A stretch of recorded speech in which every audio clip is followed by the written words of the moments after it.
why it is very difficult to be conscious, why it is very difficult to be here and now most of the time. So अगर आप इस पे ध्यान से सोचेंगे, बैठेंगे, तो आपको समझ आएगा कि यहाँ होना हर वक्त क्यों मुश्किल है। वो इसलिए मुश्किल है क्योंकि जो हमारे मेंटल पैटर्न्स हैं या जो हमारी मेंटल हैबिट्स हैं या जिस चीज़ के लिए हम यूज़ टू हैं, वो हमको हमेशा हुक रखता है, अटैच रखता है। आप कभी भी देखना, चुपचाप बैठ जाना, आपका माइंड वहीं जाएगा जिस चीज़ के लिए आप यूज़ टू हो। चुपचाप बैठना 10 मिनट 15 मिनट के लिए, और आपका माइंड वहीं जाएगा जो आपके ऑलरेडी एक्सपीरियंस में है, जो ऑलरेडी आपके पास्ट में है। आपका माइंड कुछ नया नहीं डेवलप करेगा, कुछ नया नहीं क्रिएट करेगा, क्योंकि उसका आधार ही वही है। आप उसी आधार से अपनी ज़िंदगी जीते आए। अब आपका माइंड उसी के यूज़ टू हो चुका है, उसी के हैबिचुअल हो चुका है। तो ऐसा हो सकता है कि क्या हम अपने नए थॉट्स क्रिएट कर सकें?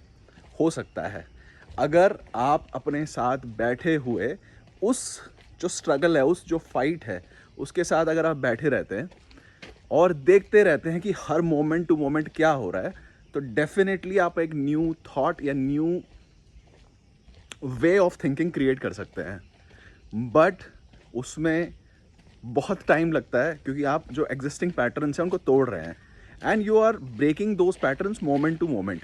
बट वो पैटर्न्स इतने स्ट्रॉन्ग है, जैसे हिंदू स्क्रिप्चर्स में कहा जाता है कि ये पैटर्न्स पता नहीं कितनी प्रीवियस लाइफ बर्थ्स के हैं और जन्मों से आप लेके चल रहे हैं, और इस जन्म में भी आपने नए बनाए और अभी भी आप नए बना रहे हो।